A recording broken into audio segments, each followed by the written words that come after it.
hidupin dulu. Oke.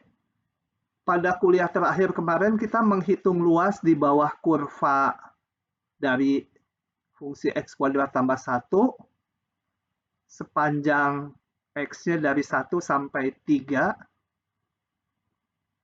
Ini. Kemudian menghitungnya kita menggunakan persegi panjang kiri, ya. Jumlah Riemann kiri gitu ya. Jadi yang sebelah kiri ini persegi panjangnya di setiap subinterval dibentuk dari tingginya itu ujung kirinya. Kalau yang kanan menggunakan tinggi persegi panjangnya ujung kanannya di setiap subinterval. Oke, dan kita dapatkan bahwa kalau N itu banyaknya subinterval menuju tak hingga, maka mau menghitung pakai persegi panjang kiri ataupun persegi panjang kanan, hasilnya sama aja. Sehingga menurut prinsip Apit, karena luas yang warna krem itu di antara keduanya, maka pasti luas di bawah kurva persis sama dengan 32/3. Udah bukan hampiran lagi. Tapi itu terjadi karena partisinya N-nya menuju tak hingga. Nah, dari situ kita simpulkan bahwa dengan demikian kalau pakai persegi panjang kiri ini adalah yang terkecil gitu ya. Jadi selisihnya dengan yang krem dia celahnya paling besar. Kalau pakai persegi panjang kanan kelebihannya paling gede. Nah, dari situ kalau kita pakai penentu tinggi persegi panjangnya, ini saya ke halaman berikutnya dulu. Jadi kalau penentu tinggi persegi panjangnya titik yang lain seperti ini, titik di antara XI min 1 sama XI yang manapun, hasilnya akan sama aja. Kenapa akan sama aja? Karena luas persegi panjang yang ini akan terletak di antara dua yang tadi. Di antara yang ekstrim paling besar persegi panjangnya sama yang ekstrim paling kecil. Dengan demikian bahwa perhitungan pembentukan persegi panjangnya ini istilahnya wakil untuk menentukan tingginya bebas. Mau pakai ujung kiri, ujung kanan, atau di tengah, atau agak ke kanan. Pokoknya XI garis ini sebagai wakilnya. Ini. Si XI garis sebagai wakil. Boleh titik yang mana aja asal di interval XI min 1 sampai XI. Oke. Nah, maka ini melahirkan konsep yang namanya jumlah Riemann. Sebenarnya mengulang dari yang kemarin. Yaitu gini, sekarang diberikan sebuah fungsi, boleh kontinu, boleh tidak, bebas ya. Sepanjang interval tutup AB, boleh kontinu, boleh enggak, boleh positif, boleh negatif, sekarang nggak dipedulikan, bebas fungsinya. Kemudian dari situ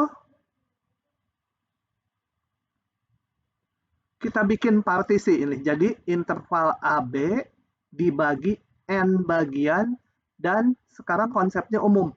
Tidak perlu sama lebar. Mau sama lebar oke. Bahkan nanti kalau kita ngitung, ya kita bikin sama lebar aja semua supaya gampang. Tapi konsepnya tidak perlu sama lebar. Jadi ini kita namakan paling kirinya X0, X1, X2, saya gambarkan di bawahnya ini ya, supaya enggak numpuk di sini. Sampai Xn gitu ya. Di sini sih hanya 7, ya sampai X7. Tapi konsepnya secara umum dibagi N bagian. Nah, kalau kemarin lebarnya sama lebar, maka delta X-nya sama dengan B min A dibagi N. Kalau sekarang nggak bisa, karena lebarnya boleh beda-beda, kita pakai notasi ini, delta XI. Delta X1 tuh ini. Delta X2, delta X3 gitu ya. Delta XI adalah XI dikurangi XI min 1.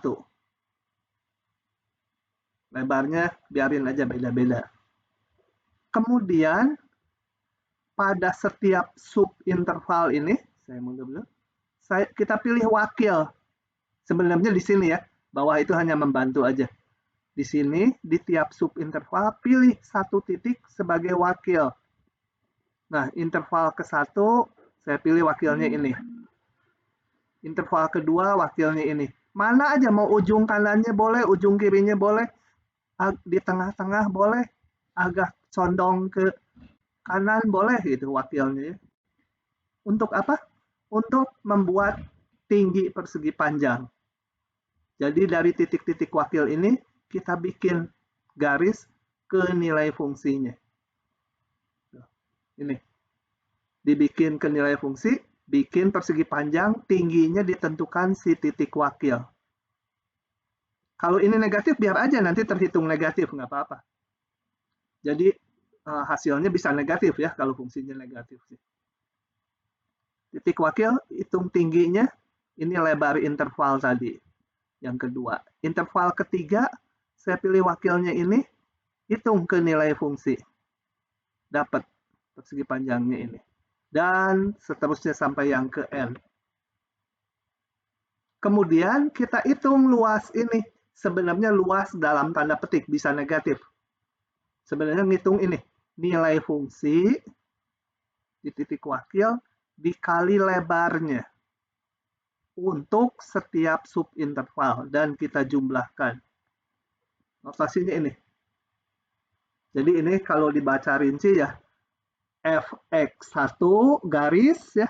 Sorry, wakilnya dinamakan x1 garis, x2 garis, x3 garis dan selanjutnya. Garisnya bukan menyatakan rata-rata, hanya simbol aja. Ini x1 garis dihitung, hitung luasnya yaitu fx1 garis kali lebarnya delta x1. Yang kedua, fx2 garis, biar aja negatif ya, dihitung negatif tetap. Fx2 garis ini kali delta x2. Yang ketiga, fx3 garis, nilai fungsi di x3 garis, kali lebarnya delta x3. Nah, kita jumlahkan semuanya sampai yang ke N. Ini. Jadi di sini f xn garis, wakilnya xn garis, nilai fungsinya fxn garis, kali lebarnya delta xn. Oke, semua dijumlahkan. Ingat, kembali boleh negatif ya.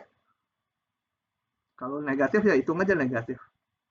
Nah, ini dinamakan sebagai ini, simbol ini namanya jumlah Riemann atas fungsi f dengan memakai partisi P.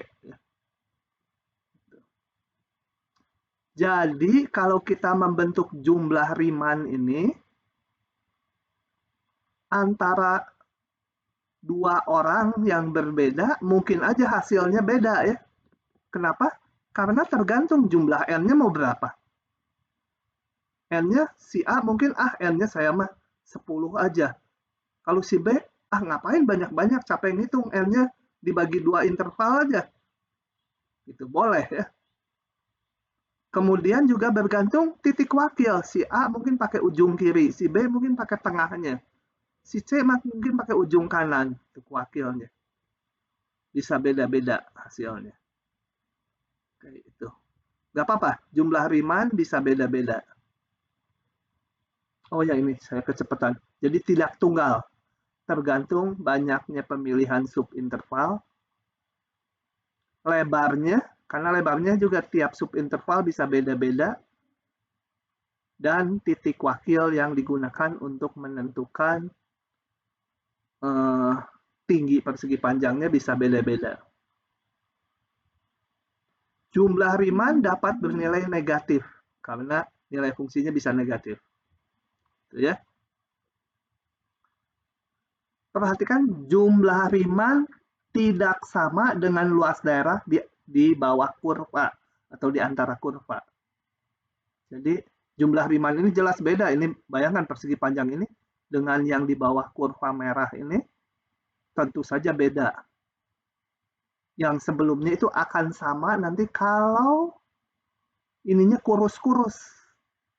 Kemarin waktu kita hitung yaitu delta X ya, atau N-nya menuju tak hingga gitu ya. Oke, kita lihat dulu contoh ngitung jumlah Riemann. Hadiah kalau keluar soal kayak gini, Mbak. Tentukan suatu jumlah Riemann dari fx ini sepanjang interval 1 sampai 5. Berapa R-nya? Bebas, nggak ditentukan. Wakilnya yang mana? Bebas, nggak ditentukan. Ya kita bikin aja semaunya kita, asal jangan menyalahi soal aja. Sebentar. Selalu munculnya di sebelah sini, harus digeser. Oke, kita lihat. Nah, di sini ini sebenarnya nggak perlu digambar ya. Nggak perlu digambar. Kalau ngitung jumlah Riemann nggak perlu digambar. Nggak perlu tahu positif negatifnya fungsi. Saya menggambar karena harus menjelaskan ke kalian. Oke. Nah, saya bikin partisinya 2 buah aja.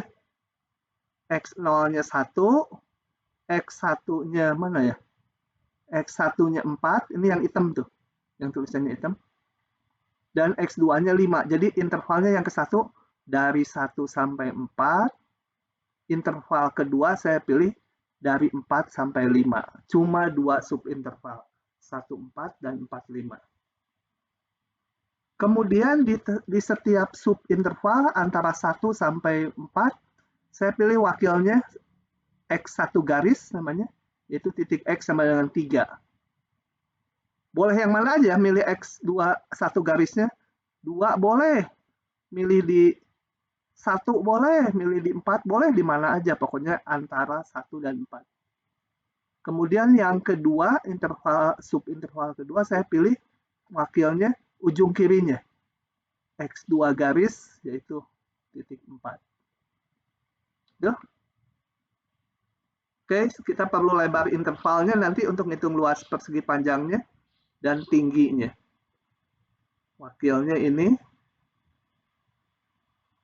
Maka jumlah Riemann adalah nilai fungsi di titik wakil pertama ini, kali lebar subinterval pertama. 4 kurangi 1. Tambah yang kedua, nilai fungsi di titik ini, ujung kiri kali lebarnya. Dapat nilainya. Itu ya. Oke. Mudah sekali. Mau nanya. Ya? Mau nanya, itu kalau misalkan X1 garisnya di 4 juga nggak masalah? Nggak masalah. Lebih gampang hitungnya.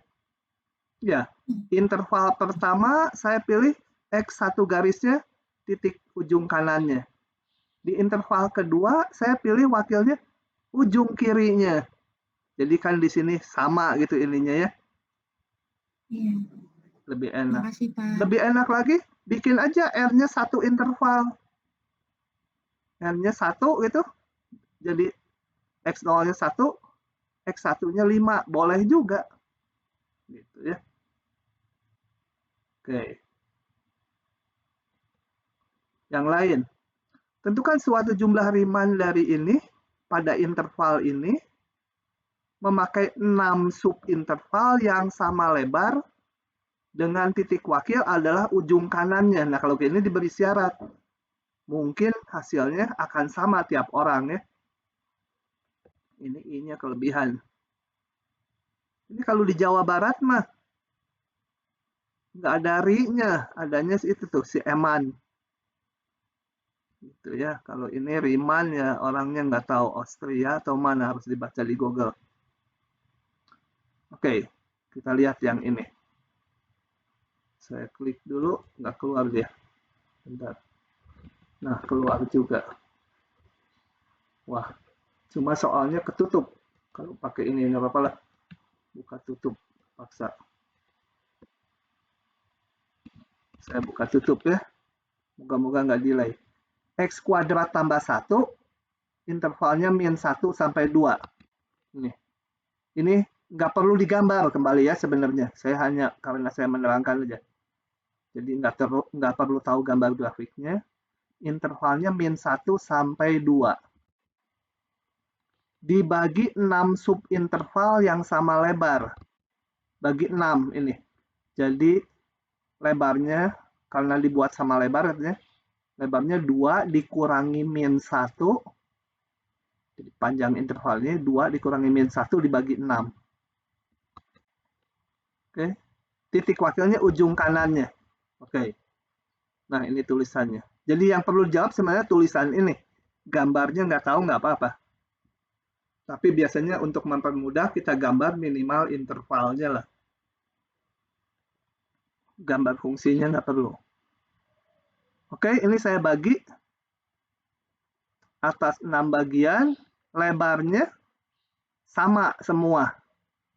Ini permintaan soal, lebarnya sama. Yaitu sebesar 2 dikurangi min 1 jadi 3 dibagi 6. Ya, setengah di sini langsung ya.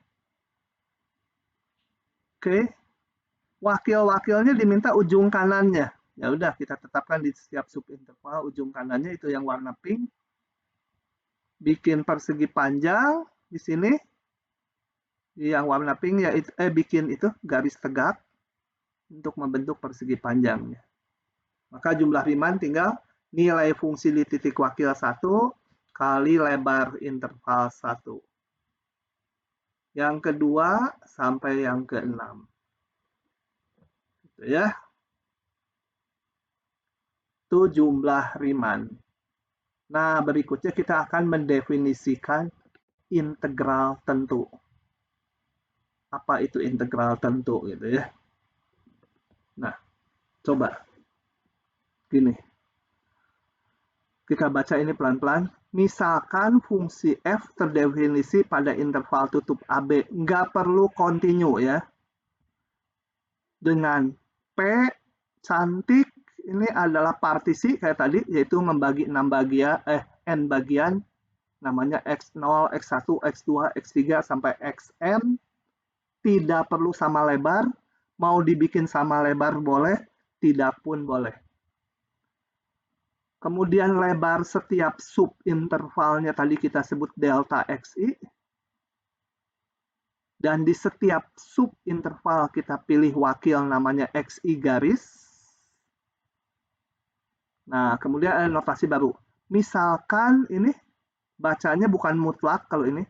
Norm P.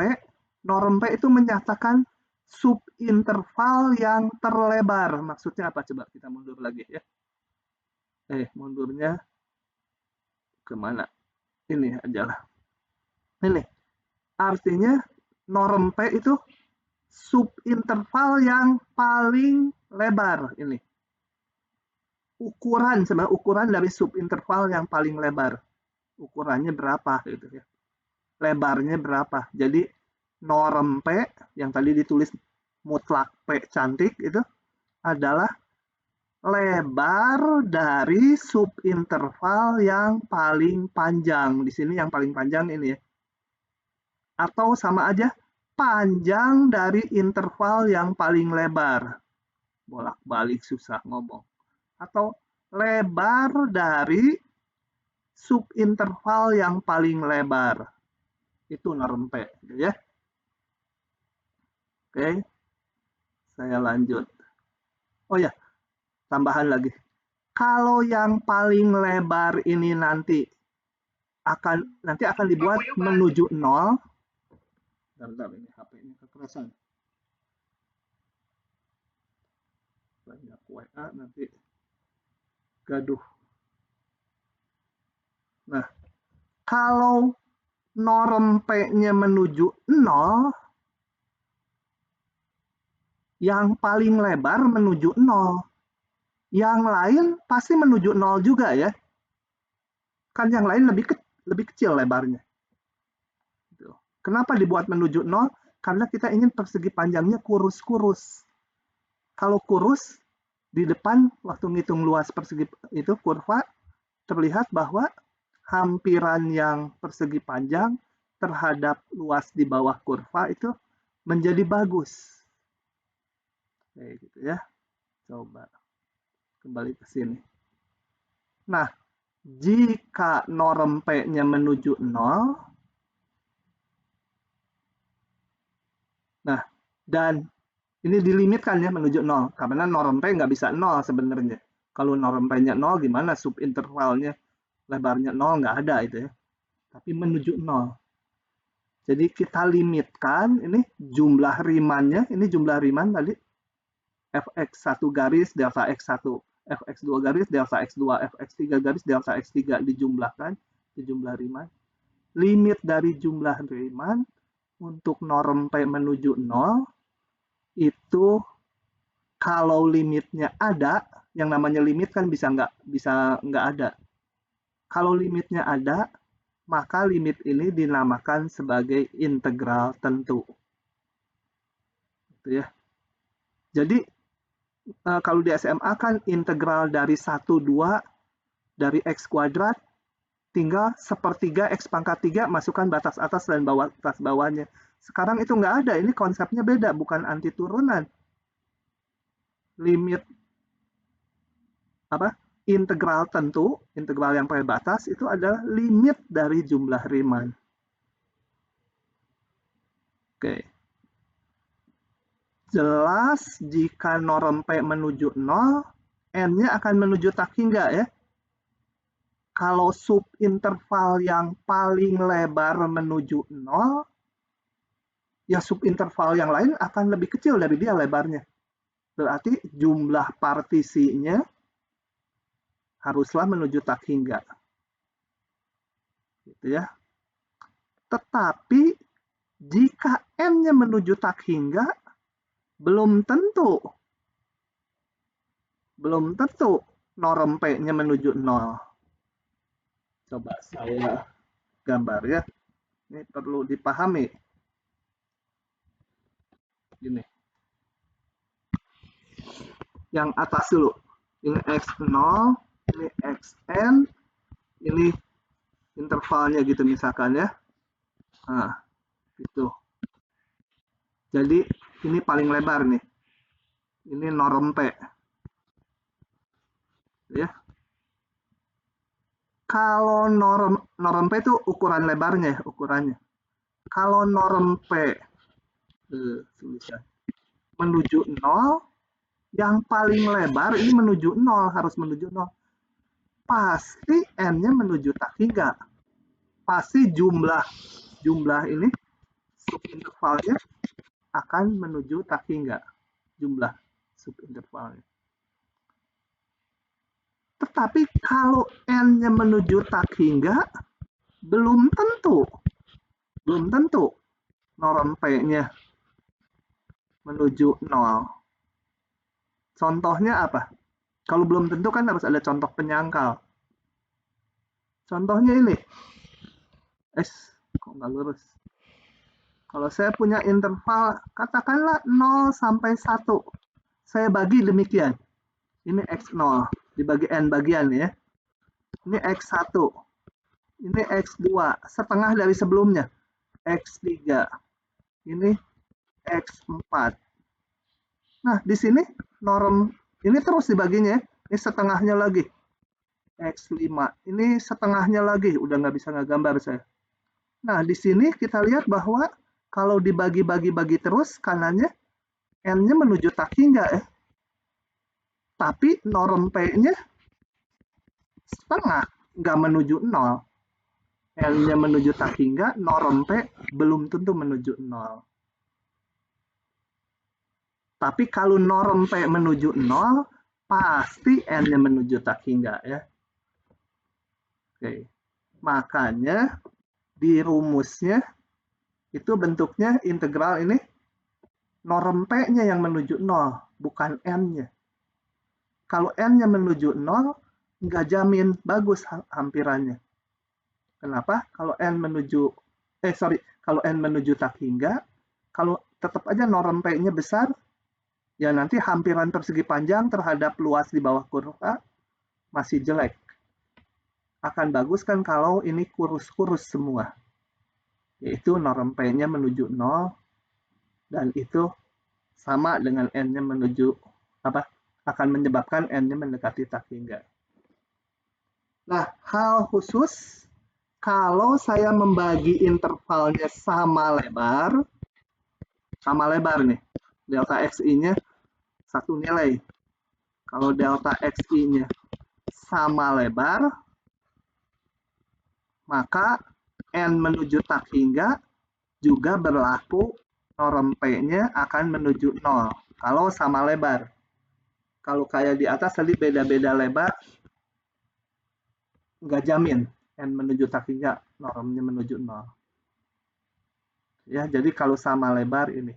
Makanya nanti kalau di soal-soal orang milih, kan integral tuh tadi limit norm P menuju 0. Ngitungnya susah, gimana norm P? Yang operasional tuh kan N. Nah, dibuatlah sama lebar supaya kalau N menuju tak hingga, sama aja dengan norm P-nya menuju 0. Oke, gitu ya. Jadi, kapan norm P menuju 0 ekuivalen dengan N menuju tak hingga? Kalau kita membagi subintervalnya sama lebar. Dengan demikian, kalau subintervalnya sama lebar, maka definisi integral tentu ini, yang tadi berupa limit, norm P menuju 0, boleh diganti ini.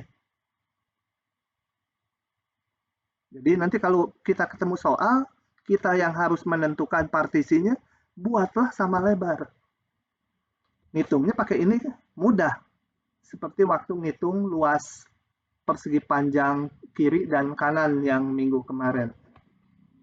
Kalau pakai ini nggak operasional, gimana ini? Nggak kebayang ngitungnya gitu, kalau N jelas. Oke, nah arti geometrinya dulu sebelum kita ke rumus-rumus dan soalnya. Integral AB fx merupakan luas daerah di atas sumbu X dikurangi daerah yang di bawah sumbu X, tentunya di antara kurva ya. Oke, yang ini kalau seperti ini ada yang di atas sumbu X, ada yang di bawah sumbu X, maka integral ini interpretasinya adalah luas yang di atas sumbu X kita jumlahkan dikurangi luas yang di bawah sumbu X. Gitu ya. Kenapa? Karena kalau persegi panjangnya kurus-kurus kita udah hitung, udah buktikan di depan dengan satu contoh bahwa limit jumlah Riemann kiri atau limit jumlah Riemann kanan hasilnya sama aja. Kemudian tidak semua fungsi terintegralkan. Contohnya fungsi ini. Fungsi ini terdefinisi antara min 2 sampai 2. Di 0 diberi nilainya 1. Tapi kalau dihitung jumlah Riemann-nya ini, nanti limitnya tidak ada. Saya nggak melakukan hitungannya di sini. Kalau mau dicoba aja, dibentuk partisi, hitung, limit N mendekati tak hingga, dari jumlah Riemann-nya nanti nggak ada. Menghasilkan nilai tak hingga ya nanti. Nah, kapan jaminan sebuah integral tentu itu akan ada? Itu adalah ini, teorema ini. Bila fungsinya terbatas dan kontinu, sebentar saya jelaskan dulu apa artinya terbatas. Gini, fungsi yang terbatas. Fx misalkan sama dengan x kuadrat. Nah, ini nggak terbatas. Kalau terbatas itu artinya nilai mutlak fx-nya selalu kecil dari sebuah bilangan m. Contohnya yang terbatas apa? Fx ini. Sin x. Kita lihat G aja yang lain ya. Gx ini selalu lebih kecil. Sama dengan boleh lah. Sama dengan 1. Gitu ya. Nah, ini Gx terbatas. Fx nggak terbatas karena ininya nggak dipenuhi. Jadi harus ada bilangan yang membatasi dia. Bilangannya nggak harus 1 ya. Kalau saya sebut gini juga boleh. Lebih kecil dari 10. Betul juga. Fungsi sin x lebih kecil dari 10. Asal ada batas atasnya aja. Ya, nggak lebih dari sekian gitu. Bahwa lebih kecil lagi biarin aja. Yang lain bisa aja gini. X kuadrat untuk X di antara min 2 sampai 5 gitu misalkan. Bernilai 1 kalau X-nya X lainnya. Jadi ini kita lihat harga mutlak fx selalu kecil berapa? Terbatas enggak? Oh, terbatas ada bilangannya ini. Yang ini y-nya selalu 1. Yang atas y-nya paling gede 25 kan? Jadi ini kan lebih kecil sama dengan, mau nulis gini juga boleh. Ya bagus mungkin yang paling maksimumnya. Jadi fungsi ini terbatas. Oke, saya kembali ke konsep integralnya. Kalau fungsi f-nya terbatas dan kontinu, kecuali pada sejumlah titik. Masih boleh nggak kontinu. Terbatas, nggak kontinu boleh, asal titik diskontinunya berhingga. Misalkan diskontinunya hanya di 1000 titik, itu nggak apa-apa. Jangan di tak hingga titik diskontinunya. Kalau terbatas dan kontinu kecuali pada sejumlah titik, maka limit jumlah Riemann atau integral tentunya selalu ada. Kalau dilanggar, jangan dibayangkan nggak ada ya. Kalau dilanggar syaratnya mungkin aja ada. Ya, masih mungkin ada. Contohnya kalau yang ini saya ganti ininya 1/x pangkat 4, meskipun nggak kontinu, masih ada integralnya. Ini kalau jaminan itu, jaminan kepastian aja. Kalau terbatas dan kontinu, kecuali diskontinunya sejumlah titik aja, pasti ada. Kalau dilanggar, tidak tahu, bisa ada, bisa enggak. Oke, sifat-sifat integral tentu. Integral dari ini sama B min A. Hati-hati ini ngitungnya, jangan dicari anti turunannya. Saya tulis.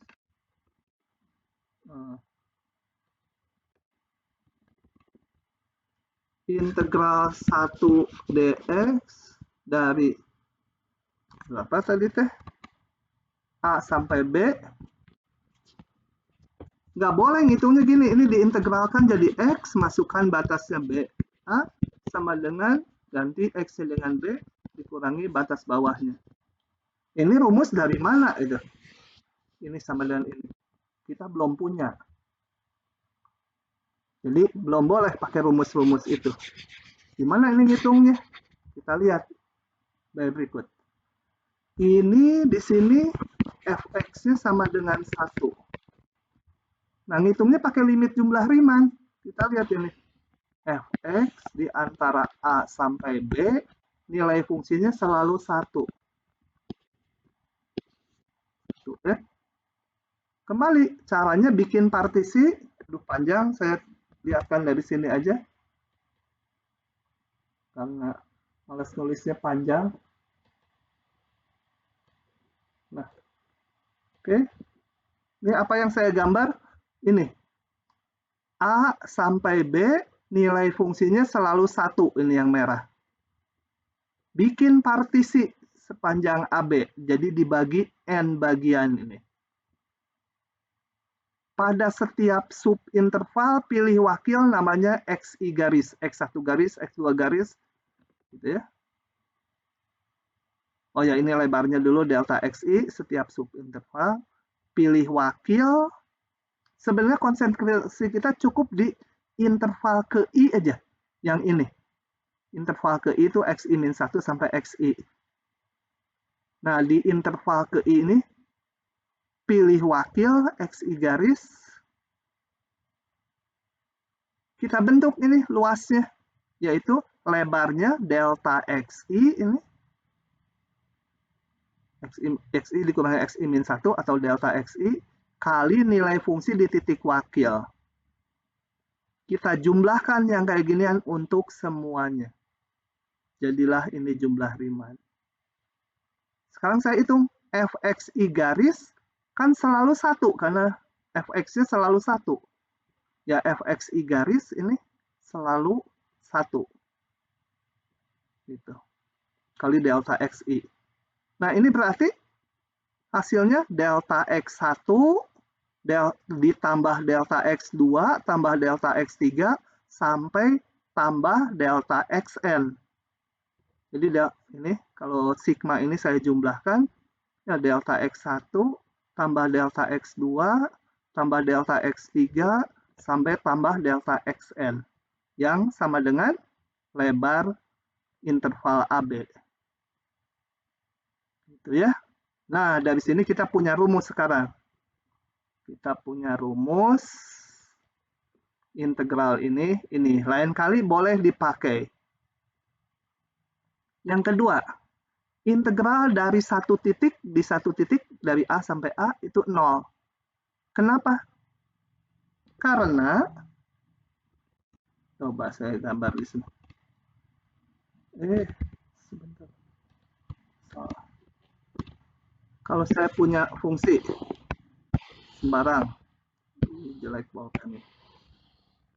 Fungsi. Ini di titik A.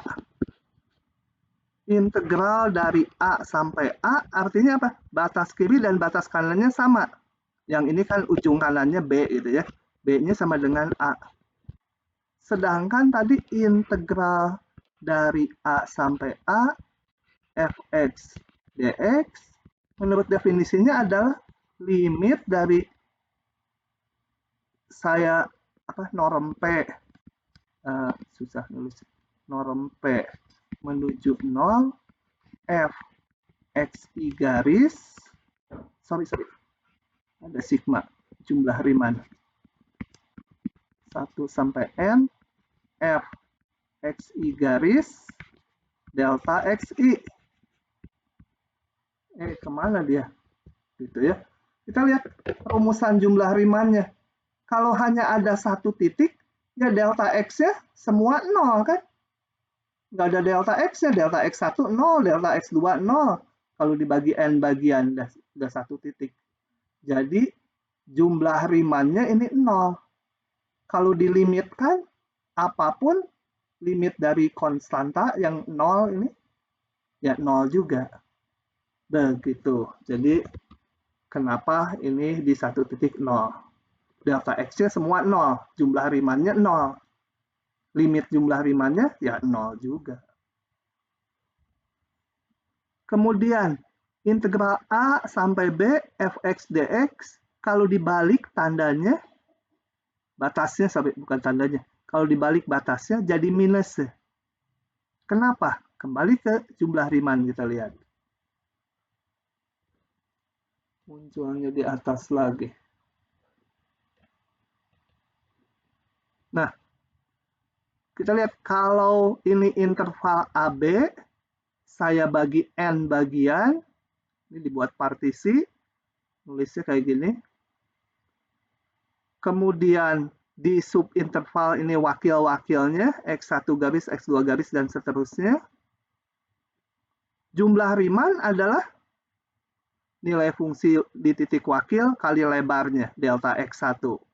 Ini kali delta X2, dan seterusnya. Itu integral dari A sampai B. Ya, limit jumlah Riemann. Kalau integralnya sekarang dari B ke A, nah jalannya dari B ke A. Maka ini sebagai X0-nya, ini X1-nya, X2-nya berbalik gitu ya. Jadi, saya pakai nyebutnya T. Ini T0, T1, T2, T3, mundur T4 sampai Tn. Kemudian pilih wakil yang sama dengan yang di atas tadi, yang waktu integral dari A sampai B. Ini wakil-wakilnya sebut T1 garis, di sini nanti ada T2 garis, TI garis. Itu titik wakilnya. Jadi T1 garis itu sama dengan Xn garis terhadap yang integral dari AB. Sekarang integral dari BA menghitung. Ini titik wakilnya T1. T2 garis nanti yang di sini itu sama dengan Xn-1 garis. Ya, mundur. Kenapa jadi minusnya? Coba kita lihat. Kan jumlah Riemann itu nilai fungsi di titik wakil kali lebarnya. Lebarnya hati-hati tapi Xi dikurangi TI dikurangi TI min 1 kan. Kalau delta XI itu adalah XI dikurangi XI min 1. Delta TI ya sama, TI dikurangi TI min 1. Nah, TI dikurangi TI min 1 hasilnya negatif. Karena yang kiri dikurangi kanan. Kita bergeraknya kan dari B ke A. Jadi delta X-nya saling berlawanan dengan yang integral ini. Delta X-nya saling berlawanan di jumlah Riemannnya. Jadi menghasilkan minus ya. Ya, jumlah Riemann dari yang integral AB sama dengan jumlah Riemann dari integral yang minus dari integral yang dari BA.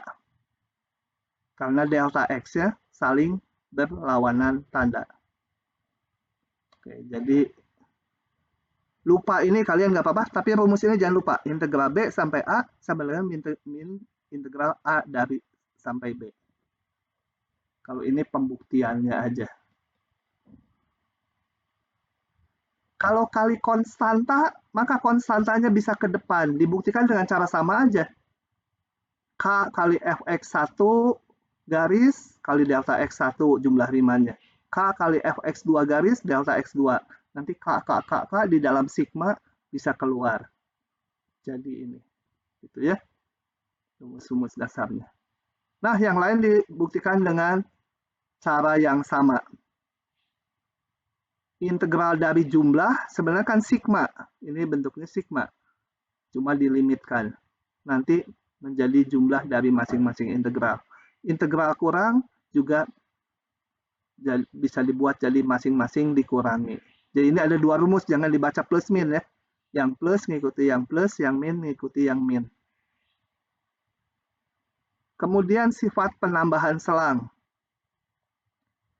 Ini integral A sampai B boleh dipecah menjadi A sampai C ditambah C sampai B. C-nya boleh di luar AB ya, asal fungsinya terdefinisi pada interval yang memuat A, B, dan C. Jadi ini jangan diasumsikan C-nya di antara A dan B, boleh.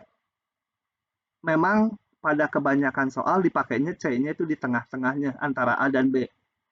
Tapi rumus ini sebenarnya boleh C-nya mau di kiri A atau C-nya di kanan B, boleh. Itu ya, mecah gini. AC, CB. Saya nggak bahas ya buktinya, sama aja lah. Ngutak-ngatik jumlah Riemann, dilimitkan. Nah, nanti muncul dua suku ini. Oke, yang lain. Yang penting nanti ini sifat-sifat ini akan kita pakai di soal ya. Kadang-kadang harus mecah, kadang-kadang ada hubungan ini, saksamaan gitu ya. Itu yang perlu. Kalau F kecil G, maka integral Fx dx lebih kecil sama dengan integral Gx dx. Kenapa? Kayak di limit. Kalau F kecil G, maka limit F lebih kecil sama atau sama dengan limit G. Bisa sama ya. Oke, bisa sama. Kemudian dari sini akibatnya kalau saya punya fungsi di antara N dan M nilainya, N dan M-nya konstanta, maka integralnya juga berlaku seperti ini. Sebenarnya ini sifat yang di atas. Kenapa? Kalau Fx besar dari N, kita integralkan ke dua ruas, integralkan, yang ini menjadi integral AB Fx dx, konstanta ini diintegralkan, kita udah punya. Mana tadi? Konstanta. Oh, yang ini yang ada konstanta kali fungsi ya. Tapi fungsinya 1 di sini, N kali 1. Jadi ininya N kali, kalau ininya 1, integral AB Fx dx itu integral 1 kita udah punya. Jadi N kali B min A yang ini. Kalau diintegralkan. Yang kanan juga M kali B min A. Oke. Ini rasanya saya ingin lihatkan. gambarnya aja. Buktinya nggak akan saya bahas. Ini gambarannya. Kalau fungsi f ini di antara dua fungsi, yaitu y sama dengan n dan y sama dengan m di atasnya. Itu ya, ini. Maka integralnya, kita lihat integral yang kiri ini, tadi integral tak lain kalau positif adalah luas di bawah kurva, itu luas ini. Itu integral yang kiri. Kalau integral yang tengah, itu di bawah kurva merah. Dan integral yang M ini adalah di bawah garis biru ini. Kita lihat bahwa nilai integral yang tengah lebih besar dari yang ini. Lebih besar dia. Tapi lebih kecil dari yang M ini. Gitu ya. Oke. Nah, kemudian sifatnya lagi. Fungsi-fungsi berikut terintegralkan sepanjang AB. Kalau kita punya polinom, pasti terintegralkan. Fungsi rasional yaitu apa? Polinom dibagi polinom, pasti terintegralkan sepanjang AB, asal penyebutnya nggak pernah bernilai 0. Gitu ya. Kalau ada penyebut yang bernilai 0, belum tentu terintegralkan, nggak dijamin. Fungsi trigonometri sin X, cos X, terintegralkan sepanjang AB. Semua ini ada buktinya, saya nggak bahas bukti-buktinya. Nah, kita lihat latihannya. Tentukan nilai integral berikut. Mau yang mana? A atau yang B? Yang B kalian bisa buka sendiri sebenarnya jawabannya. Yang B aja ya. Yang A lebih susah loh. Karena kita nggak boleh nih. 2x kuadrat diintegralkan jadi x pangkat 3. Itu dari mana rumusnya? Belum ada, lihat di sini. Integral dari polinom belum ada. Jadi gimana ngitung yang ini? Harus pakai cara waktu ngitung luas yang lalu. Dibagi n bagian, menentukan xi-nya dulu, delta xi-nya, membentuk jumlah Riemann, dilimitkan. Yang ini juga sama, tapi yang ini gampang. Karena bisa memanfaatkan sifat-sifat yang barusan. Ini coba kita lihat ya, ada jawabannya yang ini, saya buka yang ini aja. Kalau yang ini ngikuti contoh yang minggu kemarin, bukan contoh teori yang minggu kemarin. Persis. Panjang kan, panjang sekali. Saya bahas yang ini. Oke, sebentar. Integral dari fungsi floor, soal di mana? Fungsi floor dari min 1 sampai 2. Dari min 1 sampai 2. Nah, untuk itu fungsi floor-nya saya buka dulu. Oh ya, notasinya ini dan ini sama aja ya. Ini ada gitunya gitu, fungsi floor. Atau mutlak dikurung siku. Sama. Saya buka dulu fungsinya. Karena mau diintegralkan, bentuk ini nggak bisa gimana ngitungnya. Saya buka seperti ini. Membukanya sampai kapan? Ini kan sebenarnya masih titik-titik ke bawah. Titik-titik juga ke atas. Nah, membukanya kita lihat. Kita mau ngitungnya dari min 1 sampai 2. Jadi cukup di sekitar min 1 sampai 2. Sebenarnya cukup dari sini aja. Dari yang ini. Sampai sini. Gitu. Ini saya lebihin 1. Di atas juga lebihin 1. Nah, integral ini. Kan tadi rumusnya boleh dipecah menjadi min 1 sampai 0, 01, 12 gitu ya, boleh dipecah-pecah gitu. Asal ininya sambungannya sama angkanya. Yang di sini sambungannya angka. Kalau di rumus tadi cuma dipecah 2 ini. Coba lihat. Mana? Nah ini. Mau dipecah 5 juga boleh. A sampai C, C sampai B, bisa juga A sampai C, C sampai M, M sampai N sampai B nanti gitu ya. Boleh dipecah-pecah gitu. Kenapa dipecahnya seperti ini? Karena ini. Kan kita pengen menggunakan fungsinya sesuai intervalnya. Dari min 1 sampai 0, ini fungsi floor X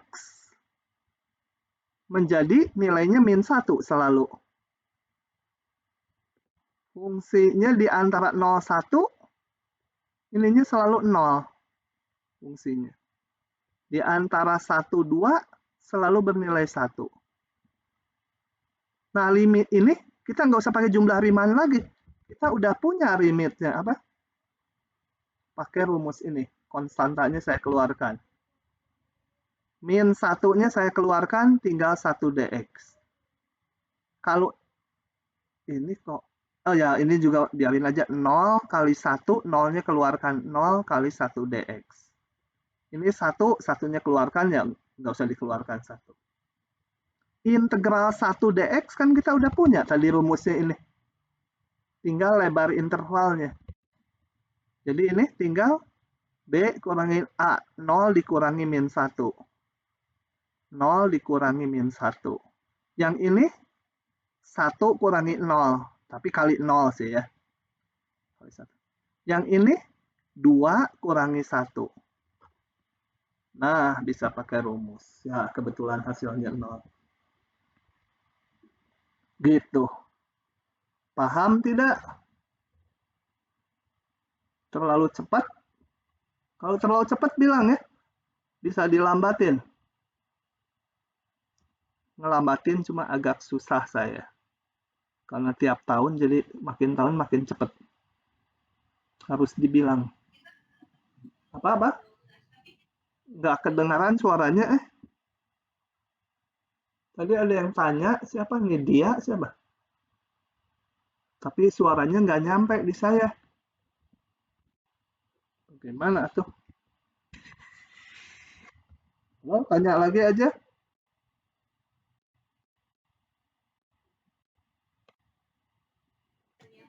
Enggak, Pak. Saya nggak mau tanya. Oh, enggak. Soalnya mic-nya tadi sempat hidup. Ya udah. Lanjut soal berikutnya. Tentukan limit berikut sebagai integral tentu. Nah, ini penting, suka nipu nih ya. Coba kita lihat. Kalau tadi di soal-soalnya ada fungsi, kita bikin jumlah Riemann, kemudian dilimitkan jumlah Riemann-nya, itu jadi integral tentu. Sekarang ada limit jumlah Riemann, mau dituliskan. Ini integral tentu dari mana, gitu ya. Jadi fungsinya yang harus kita munculkan. Nah, ini akan saya tulis. Coba ya, saya capture dulu. Supaya bisa masuk di Word-nya.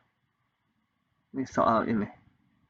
Tuliskan limit berikut sebagai integral tentu. Maksudnya apa? Agak populer nih untuk soal isian atau pilihan ganda mungkin. Ini, aduh, gedean ntar.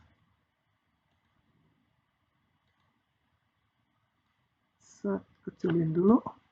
Ini pengen ditulis sebagai integral dari berapa dia tuh? Dan fungsinya apa? Ini yang harus kita cari. Dengan mengingat ini nih. Limit, kita samakan nanti dengan ini. Fx dx itu sama dengan limit, kalau di sini pakai n ya, pakai n. Ya, jadi saya juga pakai n, nggak pakai norm p.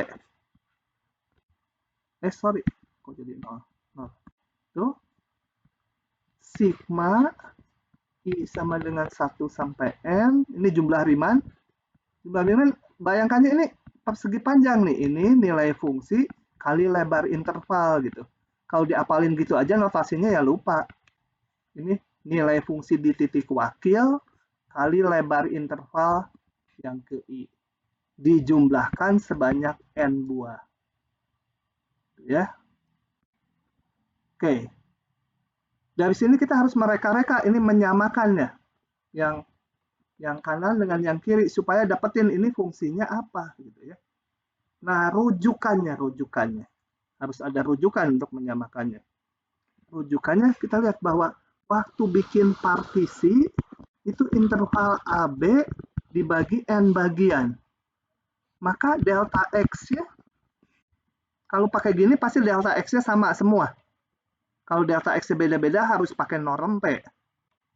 Jadi ini delta XI-nya ya sama dengan delta X, sama semua lebarnya. Kalau mau gini juga boleh. Pasti B min A per N. Kita lihat ini.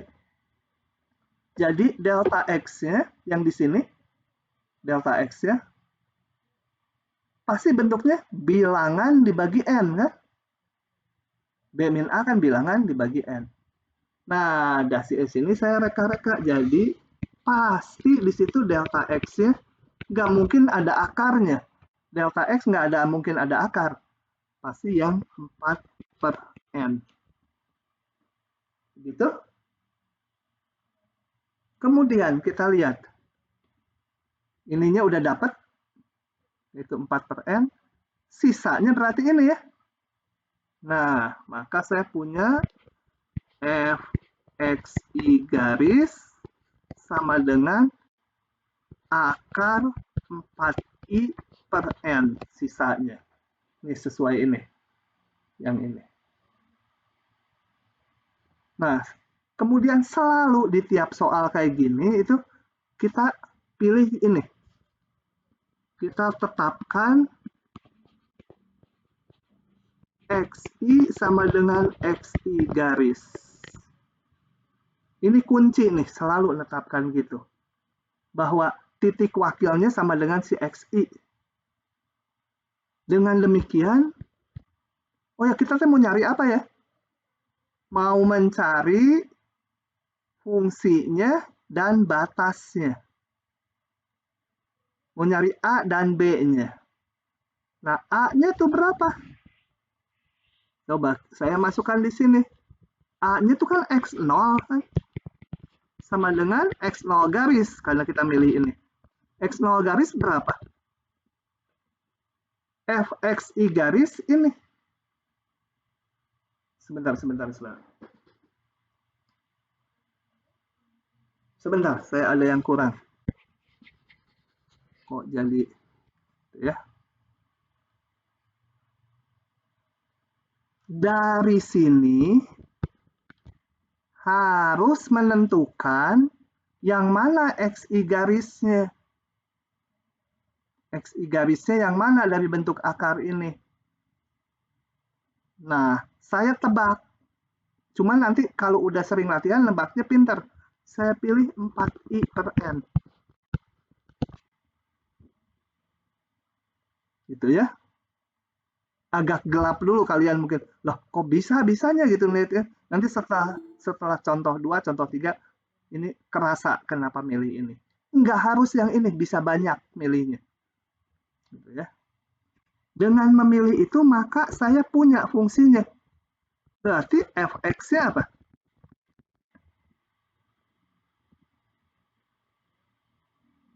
Apa Fx-nya? Ini, Xi garisnya yang dalam kurung. Fxi garis akar ini.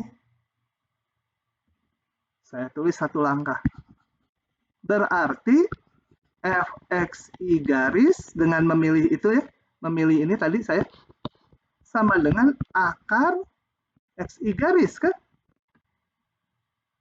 Kan ini saya pilih Xi garisnya. Tuh, kalau jadinya Fx-nya dapat saya akar X. Ini kuda, ini kuda, kancil, X ya X.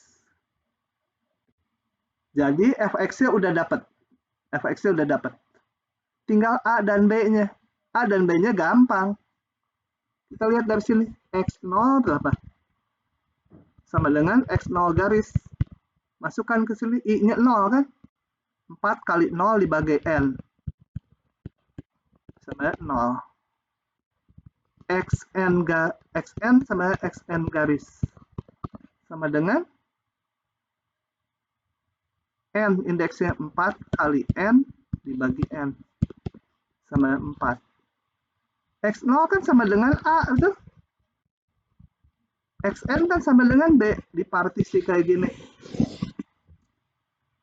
Ini ujung-ujungnya X0, ininya Xn. Nah, udah dapat. Maka saya kecilin ya supaya kelihatan semua.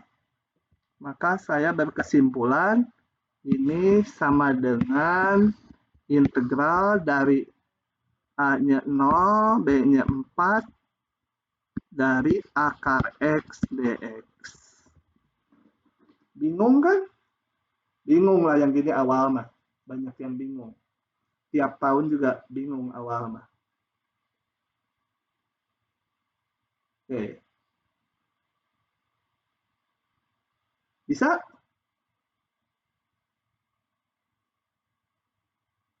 Oke, kalau bisa saya lanjut. Yang lain. Yang ini ya, yang kedua. Yang kedua, saya capture dulu ya. Hanya ini saya tulis, nggak saya buka jawabannya. Karena perlu sepotong-sepotong dijelaskan. Mana Word-nya hilang. Lagi. Kecilin dulu. Nah, mau ditulis sebagai integral dari apa gitu ya. Ingat, saya tulis ulang. A, B, fx dx itu tak lain adalah limit dari jumlah Riemann ya. Sigma I sama dengan 1 sampai N.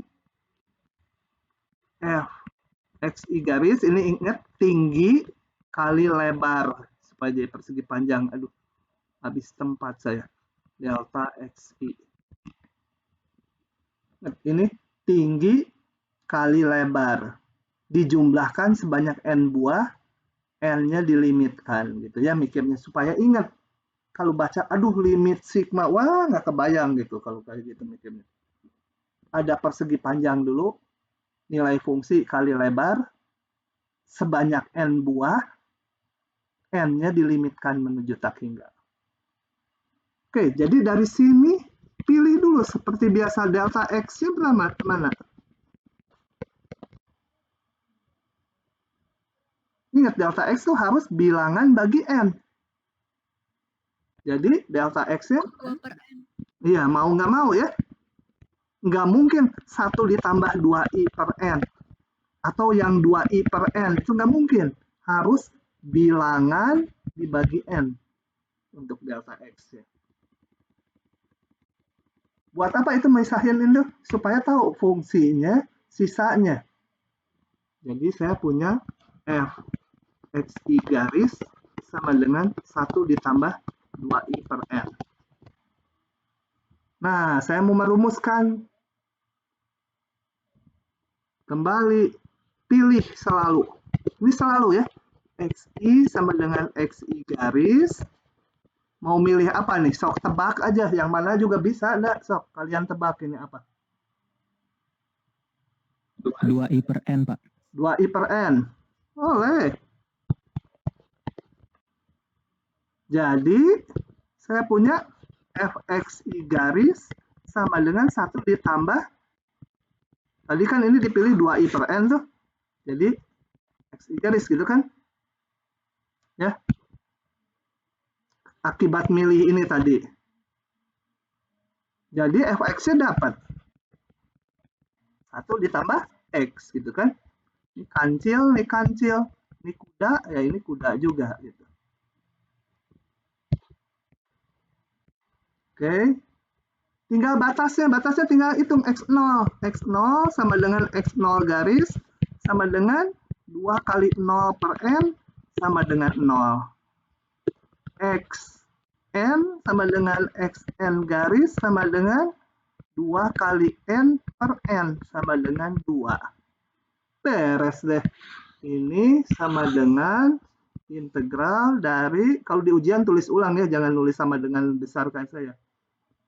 X0 sebagai A-nya, Xn sebagai B-nya, 1 ditambah X dx. Oke. Nah, sekarang mau saya modif. Ditipu dikit. Atau soal yang ketiga yang nipu tuh. Oh iya, ini kan modif dari yang kedua. Yang ketiga kita lihat. Hanya beda ininya 3i per n.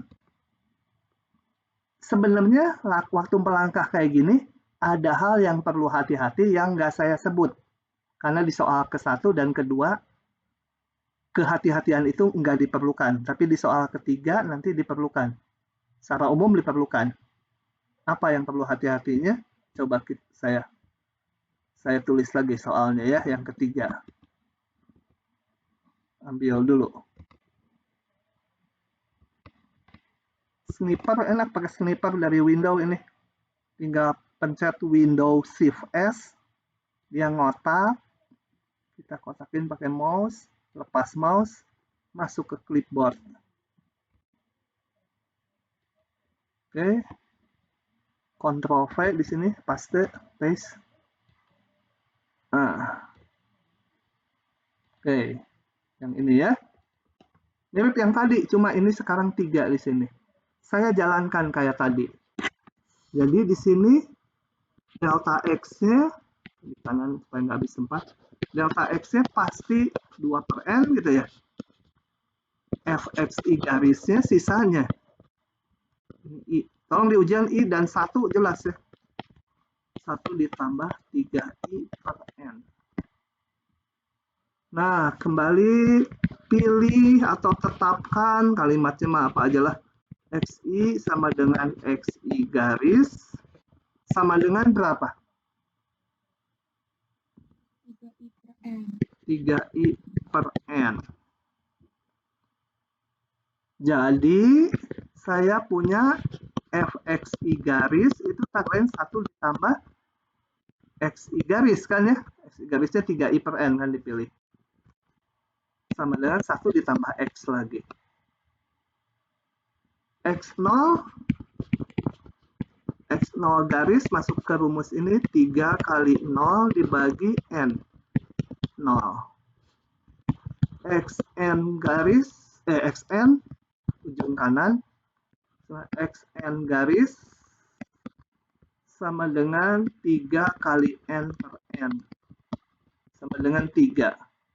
Jadi, integral ini sama dengan, limit jumlah Riemann itu sama dengan integral dari 0,3 1 ditambah X dx. Itu teh salah. Di mana salahnya? Coba ada yang melihat nggak salahnya? Yang mustahil kok, nggak mungkin gini gitu. Xn kurang X0-nya Pak tidak sama dengan 2. Ini delta X-nya kan 2. Berarti B kurangi A, delta X-nya itu kan B kurangi A dibagi N. Loh, 3 kurangi 0 bagi N. Padahal itu yang seharusnya kalau integral ini. Tapi ini kayak gini. Nggak cocok ya delta X-nya. Jadi supaya cocok gimana? Pura-pura aja salah nulis gitu. Sudah ngitung di sininya 3, pura-pura salah nulis gitu. Kalau gitu dipotongnya besar nilainya. Ketahuan itu. Curang. Gimana ngakalinnya? Jadi yang perlu hati-hati itu barusan yang dibilang sama si siapa, saya nggak lihat namanya. Setelah dibentuk lewat langkah-langkah ini harus diperiksa ini. Betul nggak lebarnya 2 gitu ya? Kan ini nanti delta X-nya harus 3 kurangi 0 dibagi N. Nggak cocok. Nah, itu yang harus diperiksa. Kalau di 2 soal sebelumnya saya nggak meriksa karena udah cocok. Soalnya udah dirancang, udah nggak ada masalah. Tapi secara umum harus setelah terbentuk, diperiksa ininya. Bener nggak 3 kurang 0 ini jadi ini? 2. Salah. Nah, kalau salah diakalin dikit. Saya pakai warna lain ngakalinnya ya. Pengen 3 per I per N-nya tetap atau 2 per N-nya tetap, ini gini. Saya Saya modif 2/n-nya menjadi 3/n. Tapi kan ngerubah soal tuh. Saya kali dengan 2/3. Kan sama dengan yang semula, betul? Sama kan ini? Yang merah kan kalau dikalikan jadi 2/n lagi. Gitu ya. Jadi yang semula limit n mendekati tak hingga sigma i sama dengan 1n, saya kalikan 2/3 dulu. 2/3 kan boleh keluar konstanta 1 ditambah 3i per n kali 3/n. Baru dikerjakan cara ini, yaitu delta x-nya 3/n. Sisanya sama aja. Cuma hasil integralnya bukan ini, ada 2/3-nya. 2/3 kali integral itu. Gitu ya. Jadi kalau nanti ininya nggak klop, diatur-atur ininya. Gitu. Ketemunya 3 batasnya. Ya ini harus 3/n. Gimana supaya 3/n? Ya 2/n-nya dikalikan sesuatu.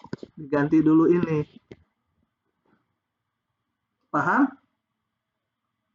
Diam aja berarti paham. Satu lagi saya mau menjawab, tapi ini sih udah kehati-hatian hanya di situ aja. Tadi lupa saya nomor 2. Mau saya salin lagi.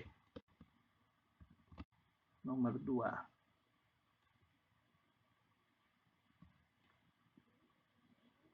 Oke. Ini saya hapus dulu. Nomor 2 mau saya ulang. Gini. Tadi pasti di sini delta X. Merahnya bosen. Yuk. Delta X-nya pasti 2/n. Jadi saya punya fxi garis sisanya 1 ditambah 2i per n. Pilih atau buat gitu atau apa aja. Gitu ya. Ingat bahwa kalau xi itu titik-titik simpulnya di partisi x0, x1, x2, x3 sampai xn. Kalau ini titik wakil di tiap subinterval. Titik wakilnya dipilih sama dengan xi-nya. Selalu di soal kayak gini ya. Nah, ini bukan kemarin. Tadi kan saya pilihnya 2i per n kan? Di sini 2i per n. Boleh juga yang lain. Boleh juga nggak harus yang itu. Saya pilihnya ini boleh. 1 ditambah 2i per n. Boleh juga, nggak masalah. Tapi nanti fungsinya berubah. fxi garis kan menjadi sama dengan ini seluruhnya xi garis. Akibat pemilihan kita. Sehingga saya dapat fx-nya sama x. Nggak apa-apa.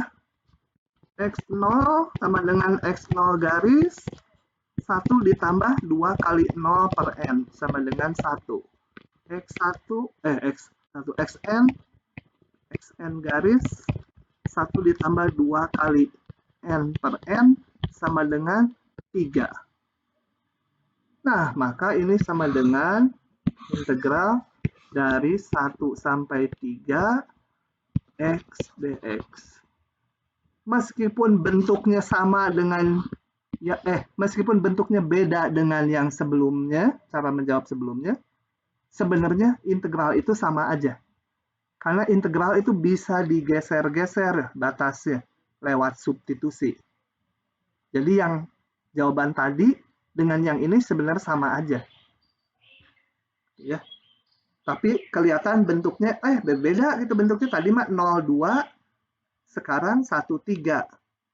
Fungsinya juga tentu berubah. Nggak apa-apa. Tergantung pemilihan ini. Jadi milih ininya nggak tunggal ya. Milih xi garisnya. Oke, begitu. Oh ya, nanti jangan lupa cek lagi ini. Lebarnya 3 kurangi 1, 2. Betul. Udah cocok. Gitu. Gitu. Silahkan kalau mau ada yang bertanya kalau masih bingung. Kalau nggak ada, kita lanjut. Kok nggak bisa lanjut ini? Kenapa ya?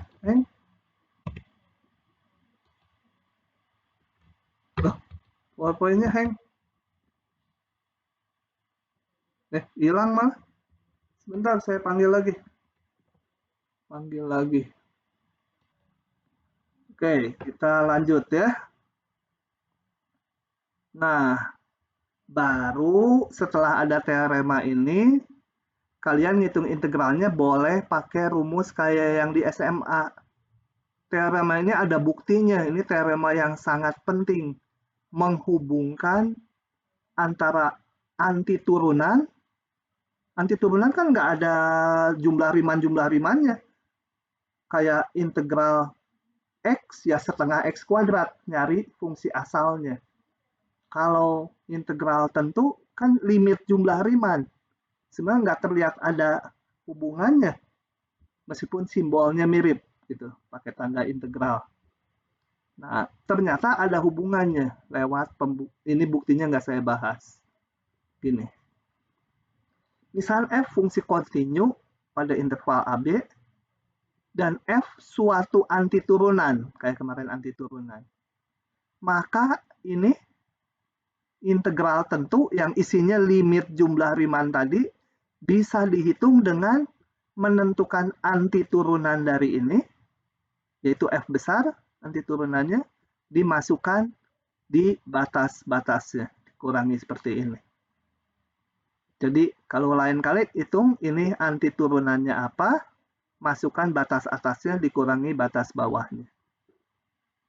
Ya, itu ini sangat penting memudahkan kita ngitung integral. Masa tiap kali harus pakai limit jumlah riman kan berabe. Ya, buktinya kita skip. Nah, dari situ memudahkan kita ngitung ini. Coba kita lihat. Ini nggak nongol lagi. Bentar. Nah, integral ini. Sekarang kita pakai teorema dasar kalkulus 1. Jadi dari sini cari fungsi asalnya. Ini asalnya adalah 2/3 X pangkat 3 ya. Ini asalnya 8X. Ini 2/3 X pangkat 3 kurangi 8X. Tulis aja pakai kurung siku gini, batas atas dan bawahnya. Kemudian kita substitusikan X-nya dengan batas atasnya dikurangi, substitusikan dengan batas bawahnya.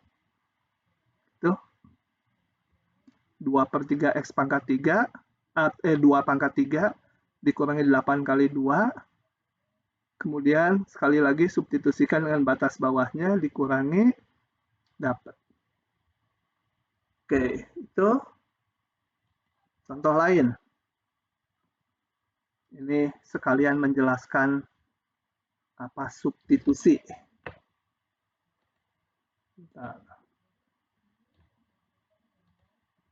Nah,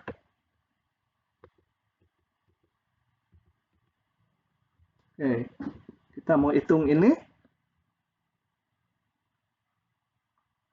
Gimana ngitungnya? Kita nggak kelihatan langsung kalau ini, tapi amati bahwa kalau yang dalam kurung diturunkan, X kuadrat tambah 2X tambah 6 diturunkan menjadi atas kan?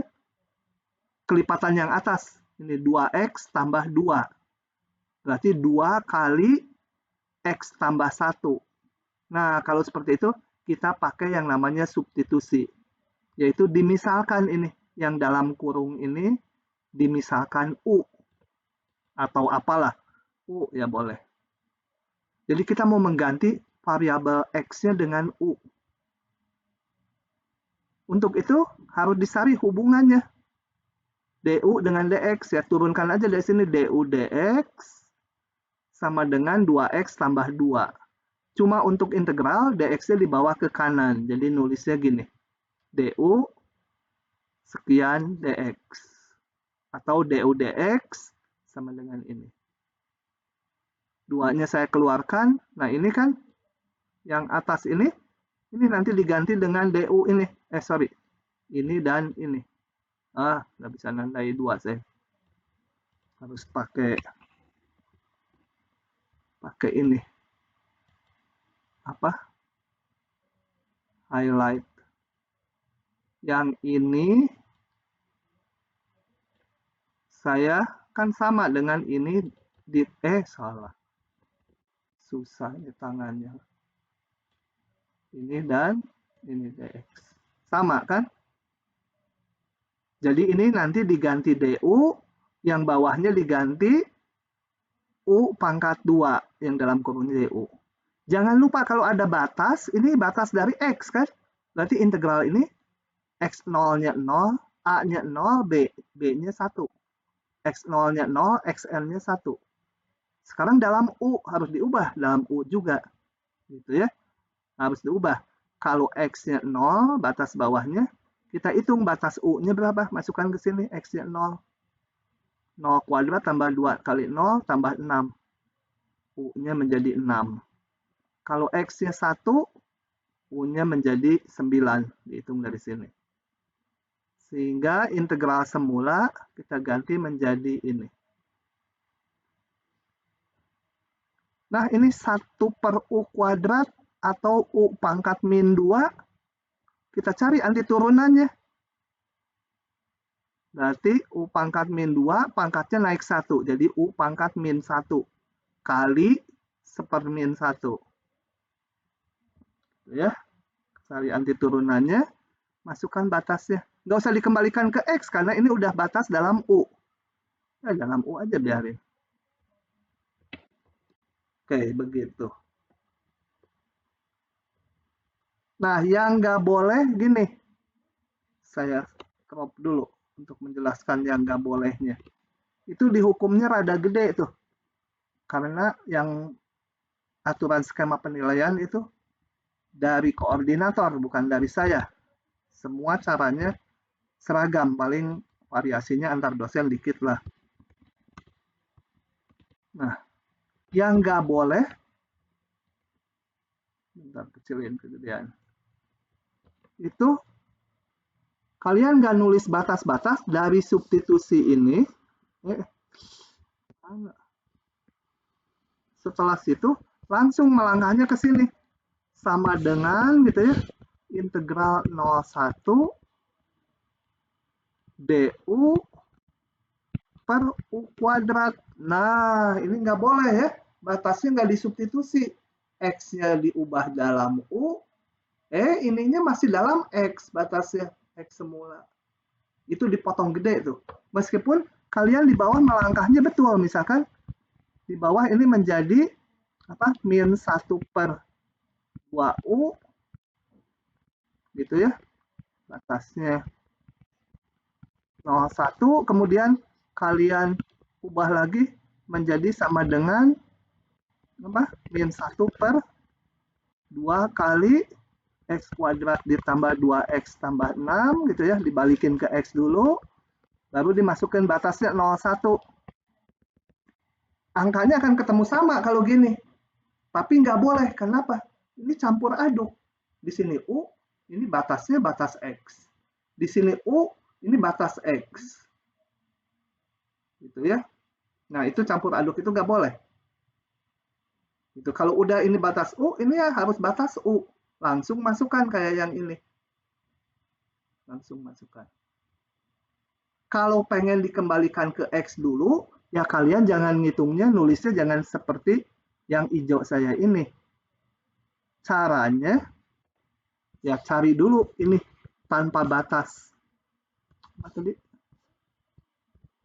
X tambah 1 per X kuadrat tambah 2X ditambah 6 kuadratnya X. Nggak pakai batas, cari dulu ini. Cari dulu hasilnya dalam X, baru nanti nulis ulang kalau pakai batas, langsung ini dipakai, masukkan batasnya dalam X, boleh kalau gitu. Tapi kalau disubstitusi dalam U, batasnya juga harus dalam U. Kalau dihitung dulu tanpa nggak pakai batas, boleh. Nanti dengan batas tinggal masukkan aja. Oke. Cara kedua yang tadi ini, kalau udah mahir, kita lihat bahwa yang bawah, yang dalam kurung, kalau diturunkan jadi kelipatan yang atas. Nah, bisa nulisnya gini. Ini sama dengan tetap dalam X, jadi ini batasnya nggak usah diubah karena semua dalam X, Mas Ian. Bawahnya juga tetap. Ininya X plus 1 dx-nya diganti sama saya jadi turunan dari yang bawah. Tapi kali setengah, karena ini kalau diturunkan, yang ini kan kalau diturunkan menjadi 2x tambah 2. Padahal asalnya x tambah 1, jadi harus dikali setengah. Kenapa ditulis gini? Jadi gampang, ini ngelihatnya 1 per sesuatu kuadrat, D dari sesuatu. Bayangan di kepala sih 1 per U kuadrat DU. Jadi langsung integralnya. Gitu. Sebenarnya yang di bawah itu sama aja dengan yang di atas, cuma U-nya ini ditulis di dalam kepala kita. Gitu. Kalau bingung ya pakai aja yang atas ya. Oke, ada pertanyaan? Kalau nggak paham nanya ya, jangan diem aja. Diam cilaka, kecuali zaman saya kuliah. Mau tahunnya panjang juga untung. Beasiswanya 7 kali uang kuliah kok. Bayangkan kalau sekarang kalian dikasih beasiswa 1 semester, ya 7 kalinya. Sekitar 87 juta gitu 1 semester dikasih kan enak tuh. Gak usah bayar kuliah lagi. Oke. Ini saya tutup ya. Balik ke slide-nya, kayaknya hari ini cukup sekian. Karena apa? Ini pindah topik. Oke, hari ini sampai situ dulu. Besok kita kuis kemudian tutorial. Detail kuis nanti saya WA-kan. Kemudian Rabu ya, kuis dan tutorial. Kamis kita pakai untuk membahas soal-soal yang kalian tanyakan. Kalau Kamis nggak ada yang bertanya, ya udah saya buka sebentar, kemudian ditutup lagi. Nggak ada yang bertanya gitu ya. Tapi nggak akan kuliah. Oke, saya tutup dulu kuliahnya. Ini rekamannya.